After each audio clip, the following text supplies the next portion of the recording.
Welcome to Commercial Conversations Over Coffee, the show where two college dropouts turned real estate millionaires discuss all aspects of commercial real estate investing.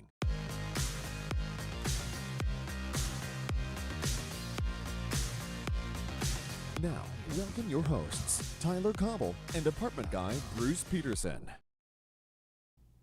Happy Friday, everybody. Welcome back to the C3 podcast. I'm Tyler Cobble here, as always, with my co-host, Bruce Peterson. Bruce, happy Friday, man. How you doing? I am very good. I'm a little dried out, a little hungover maybe. Was at a real estate function last night. We had a lot of fun, but ready to get rolling again. Man, you've got a really low voice today.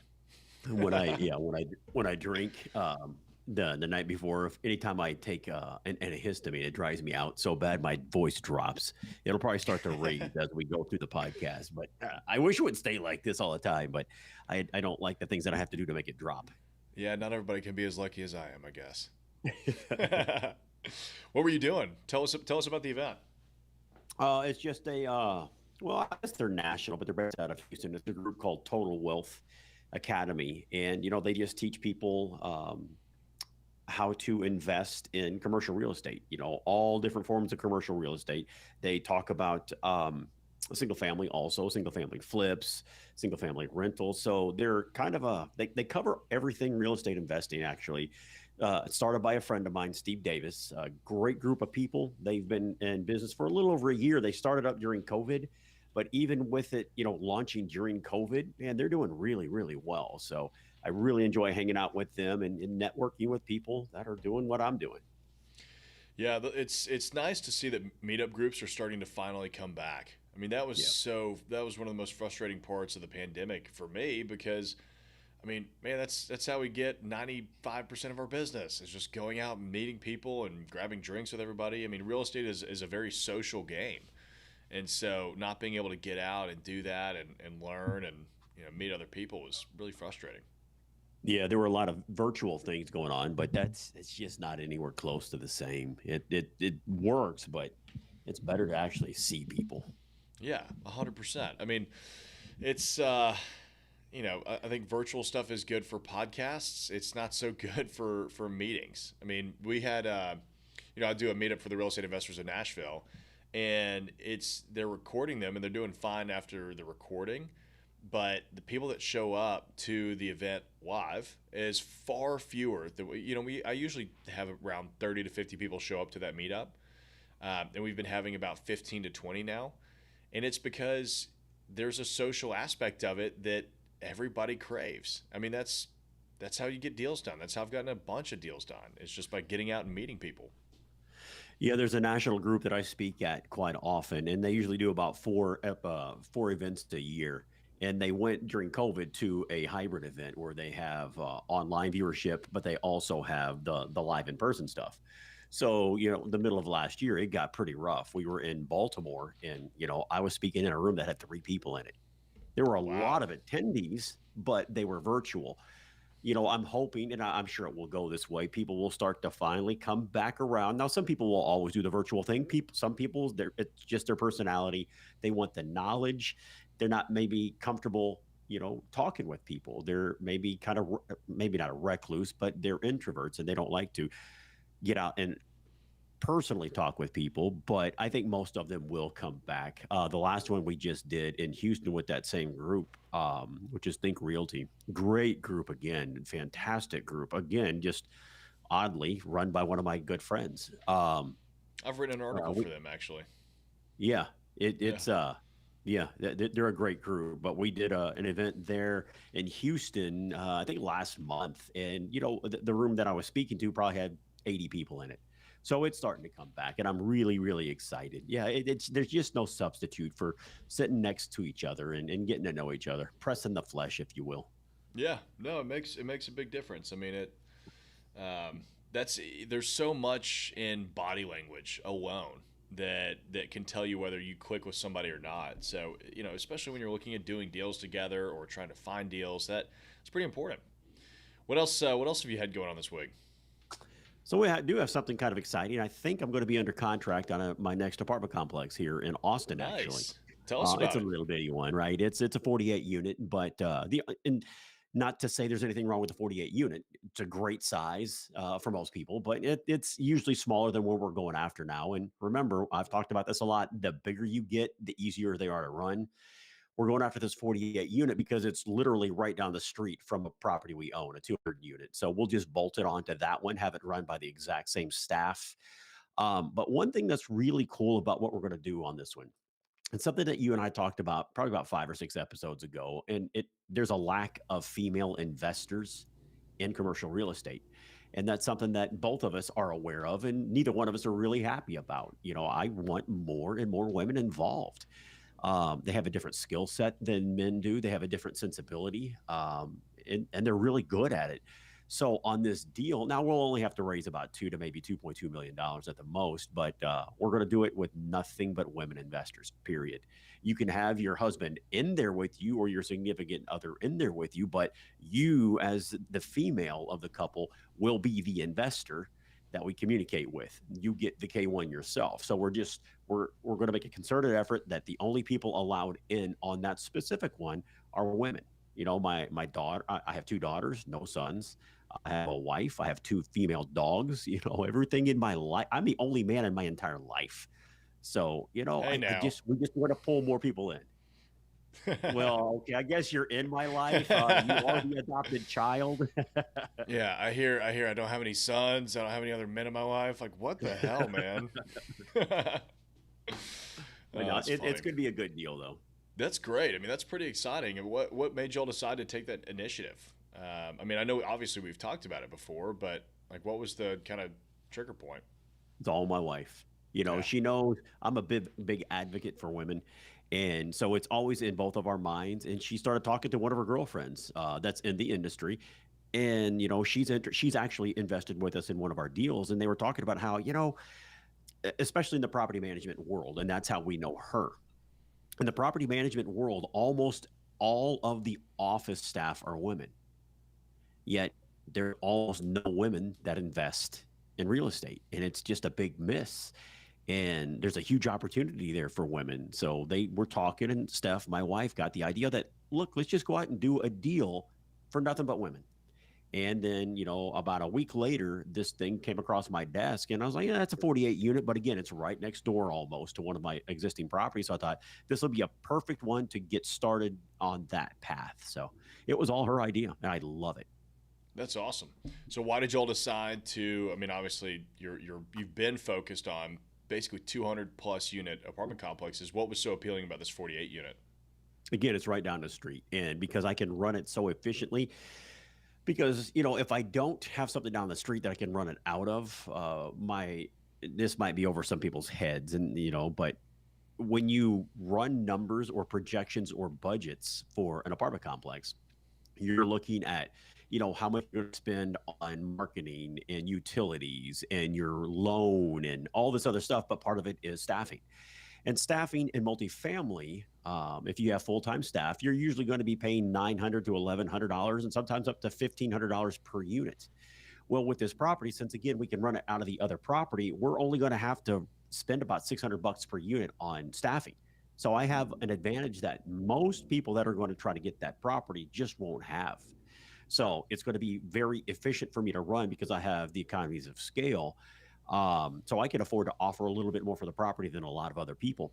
But I've gotten word that I have a very good shot at getting it. Now, nothing's guaranteed. The seller will decide who he wants to go with, obviously. But I think we're the front runner right now. So I would say we have a 80 to 90% chance of getting it done.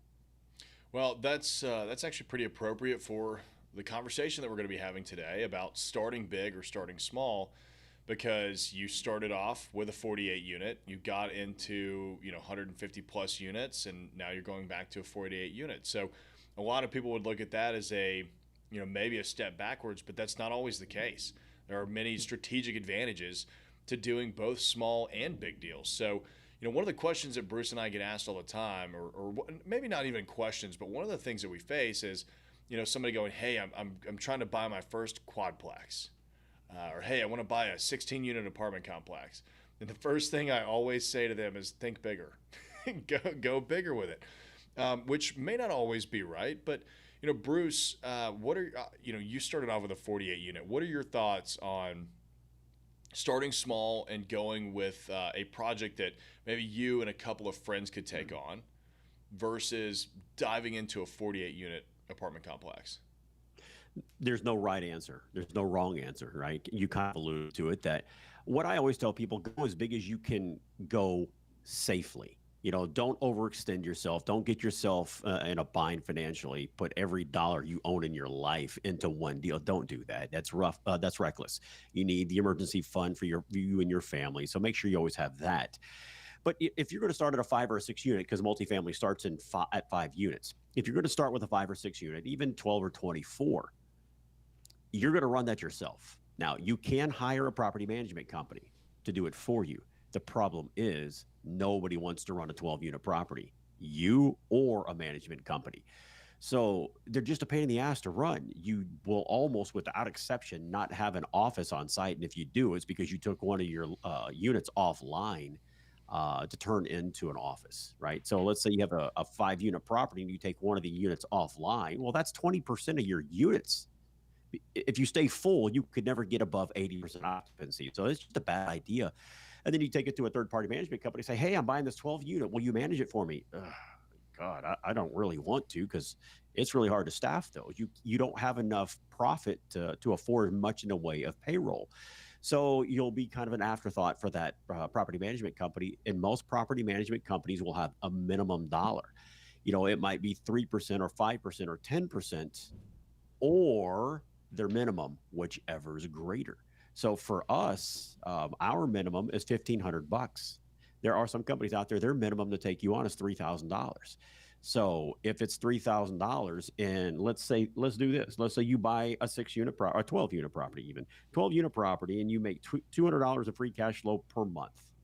You make $2,400 a month, and those are rough numbers, but they're somewhere in the ballpark usually. You make $2,400 a month off a 12-unit property, and you're going to give somebody $1,500 to $3,000 to manage it. It just makes no sense. It just makes no sense. So you kind of almost have to run that yourself to make this investment worthwhile. And most people don't want to, run their own thing. They don't want to sit at an office, if you will. They don't want to be the one that has to come show the property and process the evictions and, coordinate all the work orders. So if you can, I think you should start at 40 units and above, because that's kind of the sweet spot where you can start affording part-time staff on site. You get to 80 or 100 units, you can usually afford full-time staff. Problem is, most lenders, if you have no experience, they're not going to give you a loan for 100-unit property. You have no experience, and you're risky as shit for them. So start where you need to start, but start. That's the number one thing. And then go as big as you can, as quickly and safely as you can. Again, don't get out over your skis. Don't take on too much. And please have a coach in your corner, or, join somebody else's GP if you can. Yeah, I mean, there are economies of scale that come with having a larger property, right? Because you're spreading that cost of that one property manager out over 100 units instead of 10, right? So you get 10 times the scalability out of having 100 units. You're making way more per unit, and it's not just the property manager. It's also your time too, right? I mean, you got to think about that. Do you really want to go out and buy yourself a job? Because on the smaller projects, that's usually what it is. Until maybe if you go get 10 unit properties, then you can justify a property manager. You can negotiate your rates. You can spread it out. But it's far more difficult to buy 10 unit properties than it is to buy one 100 unit in my property. I mean, wouldn't you agree, Bruce? Well, I would, but then there's also another side of it too. So, and a lot of it comes down to your personality. How are you wired? Some people's mindset is that I need to know everything about everything before I hire anybody. Well, that's fine. There's nothing wrong with that. That's not my personality. So I didn't need to start with a 5 unit and learn it myself. I started with a 48 unit and hired somebody that was experienced. I knew how to run the business. I just didn't know how to run the office, right? I didn't know how to run that property, but I knew how to run the real estate business. So I hired somebody experienced that knew how to do that. And I learned from her. She learned the business from me. And it worked out really well. But again, if you start with a 5, 12, 24 unit, you're going to know more about the operational day to day than I'll ever know, because Yeah. I didn't go that route, right? So there is a benefit to starting small and learning everything there is to learn. So now you know exactly what that manager should have been doing. So again, there's not a right or wrong answer. You have to decide what's right for you. Tyler, like you talked about, I have people all the time said, "Hey, I'm going to get started with a 12 unit." Okay. Well, where do you want to do that? Well, I live in Austin, but I want to buy in Houston, a 12 unit. Oh, okay. That's 3 hours away. Well, how are you Well, going to manage it? Well, I'll manage it. I can manage a 12 unit. How long are you going to have the momentum to keep driving to Houston once or twice a week, 3 hours each way? Oh, if you buy a 12 unit property, you personally will probably make, a couple, maybe a grand, profit, maybe $2,400 at the most, like we did in the previous example. But $2,400 is not a little sum of money. Don't get me wrong. But again, 6 hours in the car, 2 times a week, 3 times a week, 4 times a week, whatever it is. not worth it. Oh my God, you're going to lose steam. And if you're going to syndicate that deal, you might only have 10% of the deal. So that $2,400 a month in free cash flow, you might only get 10% of that. If you syndicate, get 10%. Now you're only making $240, and you're going to drive 3 hours each way.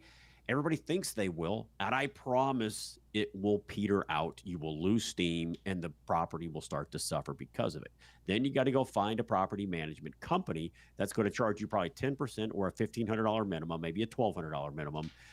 It's just not a good idea. If you're going to start that small, for me, it makes the most sense to buy in your own backyard. Yeah, I mean, start off with a house hack.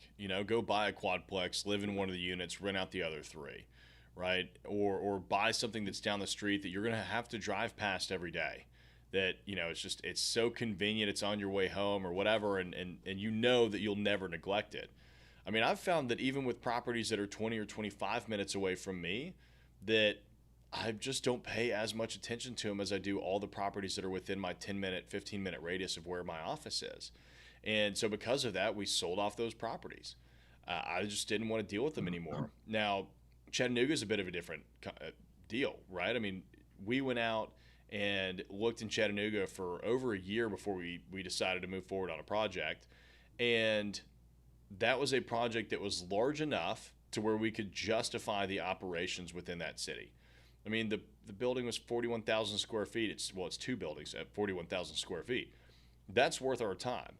Now, would I go out to Chattanooga and buy a 1,500 square foot house and rent it out? Absolutely not. There's no way that could ever be justified. So I think, especially if you're going to start off small, you've got to start off close to home. If you want to start investing in other areas, maybe you're in California or New York and it's impossible to make, cash flow or even find deals, you've got to go a little bit bigger. And the good thing is, I mean, if you start off small and you slowly snowball it, it will snowball, right? You will gain momentum. You'll be able to, I mean, I've had plenty of clients that built up a residential portfolio, one house at a time. They bought one or two houses a year for 5 years, and that added up. And then they packaged all of the houses together and sold them off and 1031 exchanged into an office building or a shopping center, something that was far less consuming of your day-to-day attention and could be managed by a property manager. Right. And, again, there's nothing wrong with that. What I do is syndications, right? So I'm going out and raising money with other people. But there are a lot of people that start, like you said, with one or two single family houses a year and grow that into their own little 6-unit property. Because if you're managing your own portfolio of houses, well, you kind of understand how to manage real estate. For the most part, it's the same. When you start getting into 100, 200, 300, 400 unit properties, okay, it does change a little bit. But, if you go from having 5 single family homes and go out and buy a 5-unit apartment complex, well, that's a pretty easy move for you to make. And a lot of people will do that and they will scale up and they don't bring in other people. You can't buy as much, you can't buy as large, but now you own all of it to yourself. You don't have to answer to investors, because when you bring investors in, you got to remember something as a syndicator. The way I really look at this, the biggest partner in any of my deals, first of all, is the bank or the lender. They're going to lend me 70 to 80% of the deal. So they're my 70 to 80% partner. Outside of that, the deal is a deal that I found and I will run. So technically, yes, it's my deal, but I really try to look at it that it's the investor's deal that I run for them, right? That's the way I look at it. Now, technically, that's not it. It is my deal, and I go out and try to raise money for my deal. But I like to keep that other thought in mind. It keeps me honest. But yeah, and so there's no problem with starting out kind of smaller and slower and growing your own portfolio. It's a great way to get started and to start growing this thing. But I love buying 300 unit properties, right? I want to buy big stuff because I can afford more staff because I have more profit dollars. And not only that, I can afford higher quality staff too that might have some more accreditation. They may have some more certifications than other people, more experience. Again, it comes down to profit dollars. A 300 unit property has so many more profit dollars that I can afford to spend on staffing.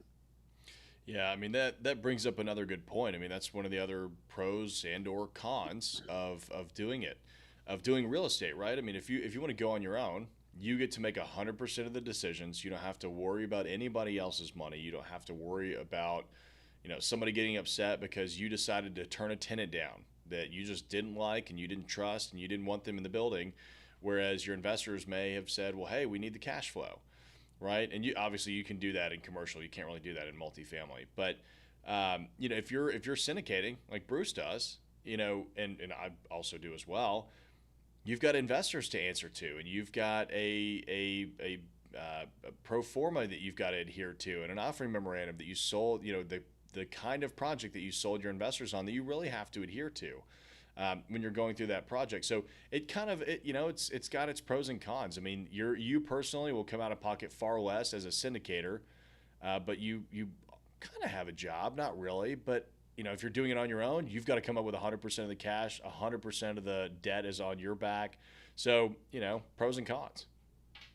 Right. And I was very lucky. I talk about this all the time. I'm not looking to be your coach or, anybody listening, your coach or your mentor, but I always say, I feel you need one to get started. I had one when I got started. She actually told me, somebody else had told me, hey, Bruce, you should start at about a 5 to 12 unit property because, they're easier to run. And then I went to my coach. I said, hey, so she said, well, what are you looking for? What's your first property going to be? I said, 5 to 10, maybe 12 units. She goes, why? She knew that I didn't work for anybody anymore. I'd already quit working for other people at the age of 42, and now I'm going to go into this. She goes, why would you do that? Well, that's what somebody else told me I should do. Well, she said, that's just stupid unless you want to buy a job, which is what you said, Tyler. Do you want to buy yourself a job? No, I quit working for other people because I didn't like it. So she said, well, that's what you're doing. If you're going to buy a 12 unit property, you got to run that yourself. Again, the whole same thing about the property management company. You can find them, but it's going to be very expensive for you to have them on board. But she got through to me early on that, look, that's not a great idea. Now, Bruce, can you raise the money to buy a 48 unit? Only time will tell, but that's what I think you should do.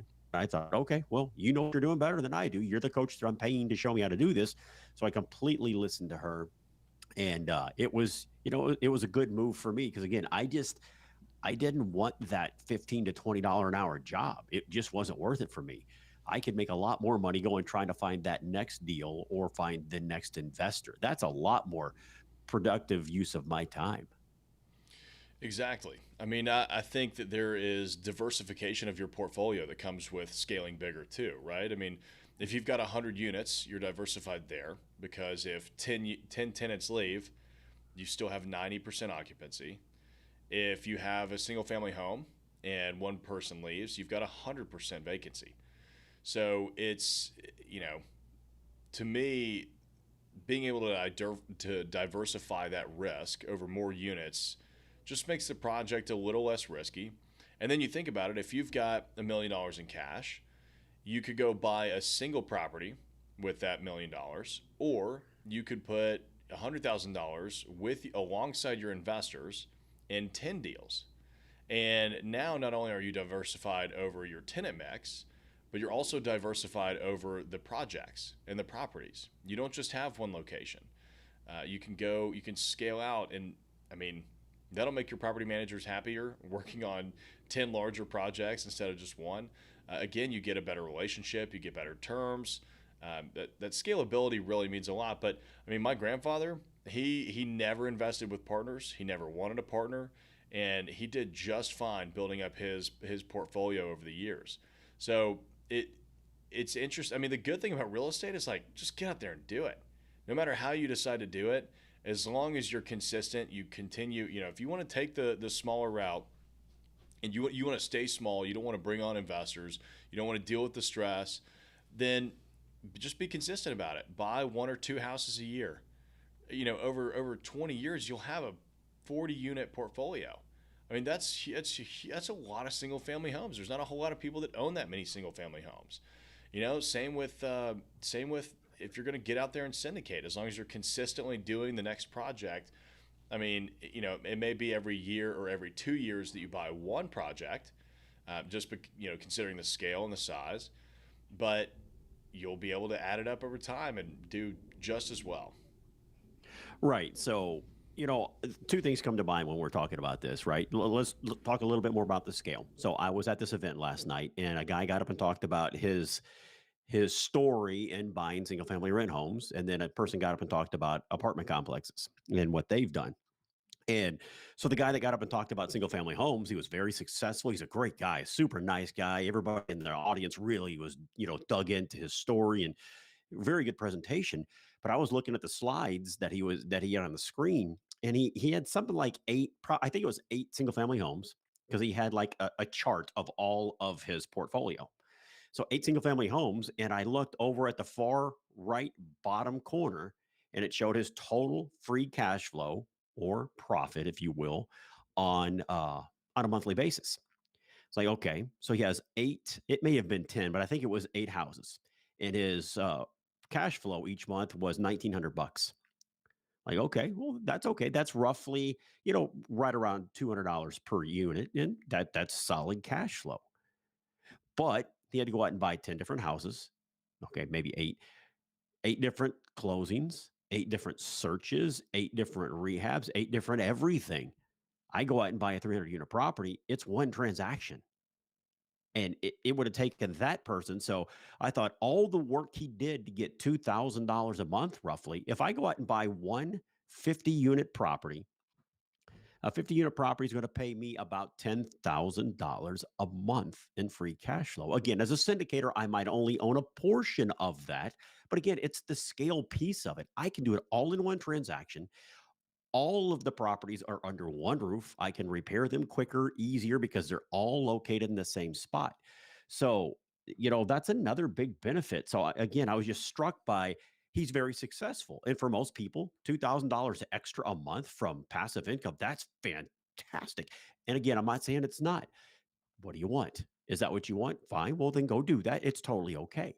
I wanted something bigger. So it wasn't enough for me. When I first got started, that would have been enough. But now that I've been doing this for a while and I see how it can scale and how with scale it becomes easier, yeah, I'll always buy apartment complexes. I'll never go back. But then the second piece of it, we're talking about, I think you mentioned, over 20 years, 2 houses a year. Now you got 20 houses. No, what did we say, 20 or 40 houses. So you got 40 houses, right? So, but that made me think also, okay, so that's 20 years. What I think a lot of people would do with that process, that mindset is you'd have either a 15-year loan and you own these outright, or you would have had a 30-year note and you only have 10 years left to pay. I think that's a bad idea. I think it's a horrible idea. Well, it's not a horrible idea. Again, it's mindset. That's all this is. What works for you? For me, I want the most efficient use of my dollars. And that is not ever paying off a piece of real estate, not my personal residence, not any investment that I ever make. Because if I have a deal that makes a 10% cash on cash return, right? So after I pay all my bills on a yearly basis, whatever I invested, I make 10% of that in profit, right? So let's say you've got a 20% down payment and you're making 10% profit on that. If you do the same thing, but you pay cash for it, or basically you have paid it off over the years because you did have a note, but now you own it completely. Well, now that same amount, whatever your profit is, it's set against the entire equity in the cost of that residence, of that building, whatever it is. Your return numbers go into the shitter, right? So where I might make 10%, you own it outright, you may only be making 3 or 4%. I think my way is a much more efficient use. So let's say you own it for 5 years. If you've got equity built up in that house because you've paid down the note and maybe prices have gone up 3 to 5% a year for 5 to 10 years now. Well, you have equity built up in that. What I would do, what I always do, I go take equity out of that house or that apartment complex and turn it into additional houses or apartment complexes. I don't ever want to pay off a piece of real estate unless I get to a point where I have more money than I would ever know what to do with. And I'm not there. So I'm not doing that right now. But if I could go out and write a $50 billion check for a house, okay, well, then I'll probably do it without a loan. But until you get to where you want to be, I'm trying to scale a business. So I'm not going to pay off real estate myself. Just my take on it. I think paying off your house as soon as you can and calling Dave Ramsey and going, woohoo, I think that's just asinine. You still got to go to work tomorrow, dude. I don't. Yeah. So it's I, just, again, it's my thought process. we definitely need to have a conversation on that at some point, because that's another very contrasting opinion in real estate. Is should you aim to own your assets outright in cash, or should you utilize debt? And I think there are two very different trains of thought on both of those. So we could make a whole episode out of that. Well, Bruce, I mean, are there any other thoughts that you have on starting small or going big? I mean, it seems like we've covered it pretty well, and hopefully it was a little balanced. I'm sure the listeners can tell that we both think that you should scale and go bigger, but I think that we covered that pretty fairly. Well, most of the most successful people that I know in real estate, they will always say the same thing: go as big as you can. Again, there's nothing wrong with starting small and even staying small. Maybe you don't want much out of this. Maybe real estate, you only want to cover tuition for your kids, or maybe just your house payment, or just your car payment, or you want to go buy a boat, whatever. Mm-hmm. You might not want a big business. I want to own a business, not just have a little bit of side income. So again, it depends on what you want. Starting and staying smaller, or doing it all by yourself without syndicating, tremendously easier than what we do. But we're trying to accomplish a different goal than just have a few extra dollars in my pocket at the end of each month, maybe pay for a vacation. I'm trying to create a true business. So, yeah, I think that's it. Choose whatever's right for you. But we said just get started somehow. Yeah, my parting thoughts would be I would challenge you to think bigger. No matter how big you're thinking already, think a little bit bigger.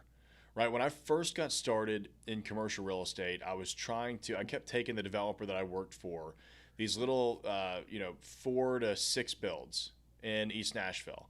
And I was like, this is a good deal. Let's go build 6 houses over here. And every time that developer was like, no, I'm not going to do that. I don't care how good of a deal it is. We're building 42 units over here. I've got 100 going on over here. I've got 57 going on down here. Why would I go divert my time to work on a 6-unit project? And he kept telling me, think bigger, go find something bigger. And so the first project I ever ended up doing was 42 units, right? Because I had somebody tell me, go do something bigger, go do something bigger. And of course, now I had somebody to partner with to pull that together, but so could you. There's no reason you couldn't. So that's what I would leave you with out of this conversation, is just no matter how big you're thinking already, think just a little bit bigger. If you're listening on the podcast, please don't forget to rate and review so that we can keep bringing this awesome content to you guys. If you're watching on the YouTube channel, don't forget to like and subscribe, and we will see y'all next week. Later.